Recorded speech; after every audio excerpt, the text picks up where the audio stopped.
Hi guys, welcome to the next video और अपन बोल सकते हैं last video of this chapter 8 chapter. इसमें अपन ने क्या नाम ही क्या था, पहले स्मॉल बिजनेस एंड एंटरप्रेन्योरशिप, है ना। तो अपन ने क्या पहले एंटरप्रेन्योर एंटरप्राइज इनके बारे में पूरा पढ़ लिया था। ठीक है, अब अपन जो फर्स्ट वर्ड है इसका जो क्या है स्मॉल बिजनेस। स्मॉल बिजनेस क्या होता है अब ये इस लेक्चर में अपन वो पढ़ेंगे। ठीक है, स्मॉल बिजनेस की डेफिनेशन पहले जो पुरानी डेफिनेशन थी उसमें क्या था कि यार स्मॉल बिजनेस एक ऐसा बिजनेस है जिसके अंदर अगर वो कैपिटल इंटेंसिव है, मतलब बहुत सारी मशीनरी यूज कर रहा है और उसमें 50% से ज्यादा एम्प्लॉय कर रखे, मतलब मशीनरी कैपिटल। दो टाइप के प्रोडक्शन मेथड होते हैं। एक तो क्या होता है कि आप मशीन यूज करके प्रोडक्शन कर रहे हो तो क्या होता है कैपिटल इंटेंसिव मेथड, और एक होता है लेबर्स वर्कर्स को यूज कर के कुछ प्रोडक्शन कर रहे हो तो होता है लेबर इंटेंसिव, है ना। तो अगर आप कैपिटल इंटेंसिव हो और आपने 50 से ज्यादा वर्कर्स रख रखे हैं, या फिर अगर आप लेबर इंटेंसिव हो और आपने 100 से ज्यादा वर्कर्स रख रखे, तो आप क्या हो जाओगे, है ना। तो आप स्मॉल इंडस्ट्री नहीं होगे अगर उससे कम है। अगर आप कैपिटल इंटेंसिव हो और आपके पास 50 से कम वर्कर्स है और आप लेबर इंटेंसिव हो, आपके पास 100 से कम लेबर्स है और टोटल आपका जो इन्वेस्टमेंट हो रहा है, जो आपने प्लांट एंड मशीनरी ये सब खरीदने में जो इन्वेस्टमेंट करा है वो 5 लाख से कम है, तो आप क्या हो जाओगे स्मॉल इंडस्ट्री हो जाओगे ना। स्मॉल बिजनेस या स्मॉल इंडस्ट्री कहलाओगे। पर धीरे धीरे क्या उनको लगा कि यार ये जो लेबर पे अपने बेस करा है कि यार इतने लेबर होंगे तो स्मॉल इंडस्ट्री भी है, वो फिर उन्होंने चेंज करे डेफिनेशन कहीं पे लाई कि यार इन्वेस्टमेंट जो मेन चीज होती है ना कि यार बिजनेस में क्या करता है, पहले रुपए लाता है तो इन्वेस्टमेंट कितना कर रहा है उसको लेके उन्होंने फिर एक डेफिनेशन बनाई। ठीक है, फिर उन्होंने क्या बोला एंटरप्राइज दो टाइप की होती है। पहले तो क्या एक ही डेफिनेशन दी थी, उन्होंने सर्विस और मैन्युफैक्चरिंग दोनों को अलग अलग नहीं करा था। अब क्या हुआ जो नई डेफिनेशन है उसमें उन्होंने क्या करा, उन्होंने बोला दो टाइप की वो होती है एंटरप्राइज, एक होती है मैन्युफैक्चरिंग, एक होती है सर्विस। मैन्युफैक्चरिंग में क्या होता है वो रॉ मटेरियल खरीदते हैं, कुछ प्रोडक्शन करते हैं और फिर बेच देते हैं, है ना। और सर्विस में क्या होता है वो लोग जो आते हैं उनको अपनी स्किल से कुछ सर्विस प्रोवाइड करते हैं। जैसे कुछ भी सर्विस में क्या है, कोई आपका रिपेयर कर रहा है, मोबाइल रिपेयर कर रहा है तो भी आपको सर्विस प्रोवाइड कर रहा है। ठीक है, तो उन्होंने कहा ये पहले अपन दो पार्ट में डिवाइड करते हैं कि एक तो मैन्युफैक्चरिंग इंडस्ट्री होती है, एक सर्विस इंडस्ट्री होती है। अब मैन्युफैक्चरिंग इंडस्ट्री में जिसने 25 लाख से कम प्लांट एंड मशीनरी में रुपए लगा रखे हैं, ठीक है, जिसने 25 लाख से कम प्लांट एंड मशीनरी में रुपए लगा रखे तो वो क्या होती है माइक्रो मैन्युफैक्चरिंग एंटरप्राइज है। ठीक है, वो माइक्रो मतलब बहुत छोटी है, माइक्रो हो गई, माइक्रोस्कोप्स बोलते हैं ना अपन, माइक्रोस्कोप से देखते हैं, है ना। तो माइक्रो मतलब बहुत छोटा, तो ये जिसने 25 लाख से कम लगा रखे हैं प्लांट एंड मशीनरी में तो वो क्या हो जाते हैं माइक्रो होते हैं। फिर उसके बाद मैन्युफैक्चरिंग में सेकंड क्या था स्मॉल।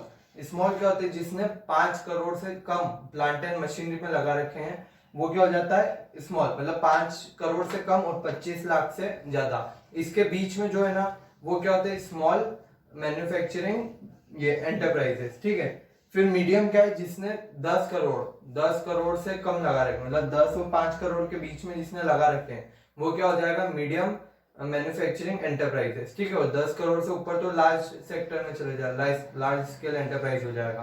ठीक है, यहाँ पे अपन ने क्या देखा कि कितना उन्होंने प्लांट एंड मशीनरी में कितना इन्वेस्ट कर रखा है, उस हिसाब से अपन ने डिसाइड करा कि यार वो माइक्रो है कि स्मॉल है कि मीडियम है। अब जो सर्विस इंडस्ट्री है उसके अंदर तो आप प्लांट एंड मशीनरी तो खरीदते ही नहीं है, तो कैसे पता चलेगा, तो उन्होंने बोला है सर्विस इंडस्ट्री में जो वो इक्विपमेंट्स ऑफिस इक्विपमेंट्स है ना ये सब खरीदते हैं, उससे अपन जो इन्वेस्टमेंट उनका इसमें रहता है ऑफिस इक्विपमेंट से, या फिर उनके जो डेली नीड्स की चीजें इक्विपमेंट्स यूज आ रहे हैं उसमें कितना इन्वेस्टमेंट है। अगर उसमें उनका 10 लाख से कम इन्वेस्टमेंट हुआ तो वो क्या है माइक्रो है।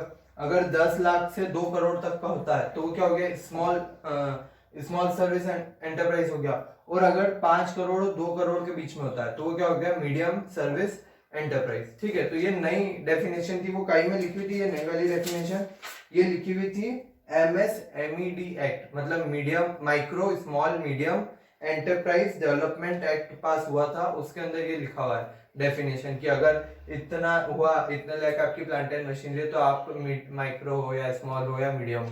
ठीक है, फिर अब रोल स्मॉल बिजनेस क्या रोल प्ले करते हैं रूरल एरियाज, मतलब जो अपने रूरल एरियाज मतलब विलेजेस हो गए, है ना, वहां पे वो क्या क्या रोल प्ले करते हैं, उनका क्या इंपॉर्टेंस होता है वहां पे। फर्स्ट क्या एम्प्लॉयमेंट, वो क्या करते हैं एम्प्लॉयमेंट जनरेट करते हैं। अब गांव में क्या एम्प्लॉयमेंट की सबसे बेरोजगारी बहुत रहती है, कि वहाँ रोजगार नहीं मिलता, उनको कुछ खाने को नहीं, बहुत कम मिलता है, क्या कमाई नहीं पाते सही से। तो अगर वहाँ पे स्मॉल बिजनेस एस्टेब्लिश होंगे तो उससे क्या एम्प्लॉयमेंट, उनको काम मिलेगा, वहाँ पे वो लेबर्स को अपॉइंट करेंगे, है ना, तो लेबर्स वहाँ पे काम करेंगे तो उनको क्या है वो मिलेगा, एम्प्लॉयमेंट मिलेगा। तो क्या स्मॉल बिजनेस रूरल एरियाज में एम्प्लॉयमेंट जनरेट करता है। सेकंड क्या, इम्प्रूव इकोनॉमिक कंडीशन, जो वर्कर्स उस इंडस्ट्री में वर्क करते हैं उनकी इकोनॉमिक कंडीशन इंप्रूव होती है, क्योंकि पहले आप कमा ही नहीं पा रहे थे, ना खाने को कुछ था, पहनने को कुछ नहीं था, अब वो वहां पे वर्क कर रहे थे, उनको खाने पीने की उनकी इकोनॉमिक कंडीशन अपलिफ्ट हो गई है। ठीक है। प्रमोशन ऑफ आर्टिस्टिक वर्क, मतलब क्या, जो अपन देखते हैं ना कि कुछ कला होती है, वो अपने टोकरी आती है ना, जो उस पे उसे बाम्बू की ट्री की बनी हुई आती है टोकरीज, और ये जो आर्टिस्टिक वर्ड्स है, वर्ड के जो विलेज में बहुत चलते हैं, है ना, जैसे अपन देखते हैं कोकोनट शेल से वो बनते हैं, यूटेंसिल्स बनते हैं, मतलब जो कोकोनट है ना अपना नारियल है, उसके जो बाहर का छिलका होता है उससे बर्तन भी बनते हैं, अच्छा पूरा उसको पॉलिश करके बनते हैं। तो वो क्या, वो आर्टिस्टिक वर्क है, उसकी मतलब अपन अपन उसकी वैल्यू नहीं करते, पर बाहर जो वो चीजें एक्सपोर्ट होती है फिर, है ना। तो ऐसी चीजें जो आर्टिस्टिक है, जो बहुत मतलब उनके पास आर्ट लगता है या क्रिएटिविटी लगती है, उसको प्रमोट करते हैं। फिर रूरल डेवलपमेंट, गांव का विकास होता है, वहां पे इंडस्ट्री सेटअप होगी तो फिर लाइट अच्छे से आएगी, हवा मतलब लाइट आएगी, पानी आएगा, उससे क्या और सब आसपास के लोग भी वहां सेटल होंगे, है ना, तो उससे क्या रूरल डेवलपमेंट होगा, सड़कें बनेगी।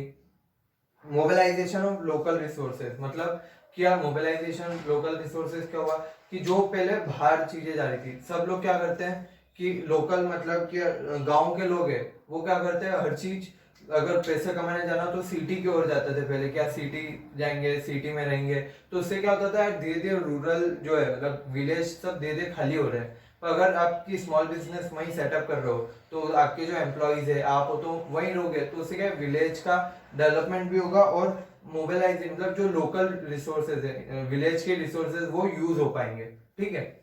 अब ये क्या हुआ, स्मॉल बिजनेस क्या है, फिर अब गवर्नमेंट क्या वो लेती है, गवर्नमेंट कैसे हेल्प करती है जो बैकवर्ड एरियाज में, रूरल एरियाज में जो इंडस्ट्रीज है ना, उनको गवर्नमेंट कैसे हेल्प करती है। तो इसके दो टाइप है, एक तो क्या है कि यार गवर्नमेंट चाहे तो गवर्नमेंट ने एक तो वो बना रखा है इंस्टीट्यूशनल सपोर्ट, मतलब एक ऐसे इंस्टीट्यूट बना रखे हैं कि वो आपको हेल्प करेंगे आपकी इंडस्ट्री सेट करने में, आपको अगर फाइनेंस चाहिए तो फाइनेंस प्रोवाइड करेंगे, और वो इंस्टीट्यूट्स आपकी हेल्प करेंगे, मदद करेंगे, कैसे वो ट्राई करेंगे कि आपसे जो आप जो बना रहे हो वो एक्सपोर्ट करने में आपकी हेल्प करे, ये सब उनका काम है। ठीक है।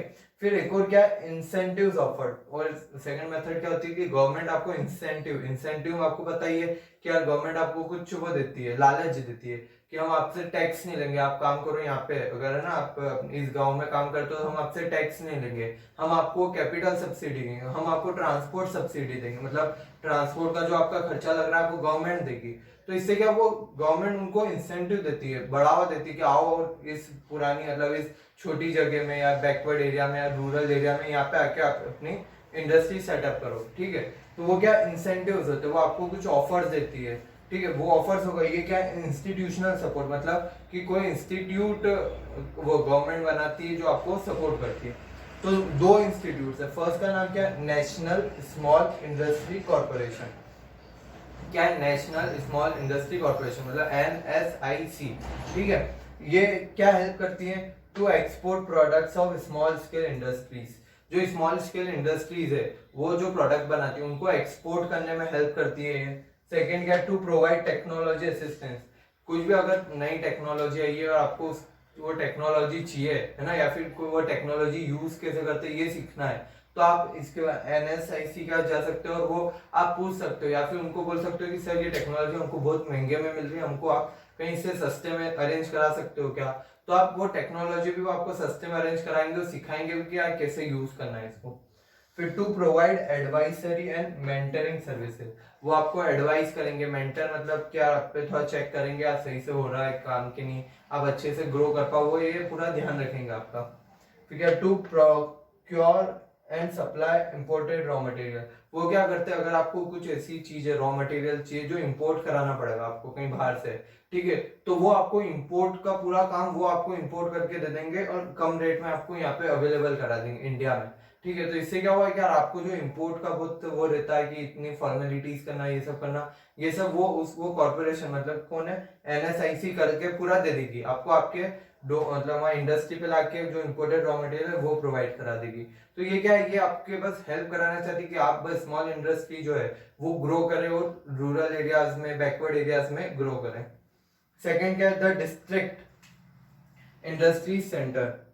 इसमें मेन क्या है, the district industry centre. District मतलब आपका जिला है ना, डिस्ट्रिक्ट मतलब जिला होता है, जिला, ठीक है। The DIC program was started on 1 May 1978। ये कब चालू हुआ था, 1978, बहुत पुराना है, ठीक है।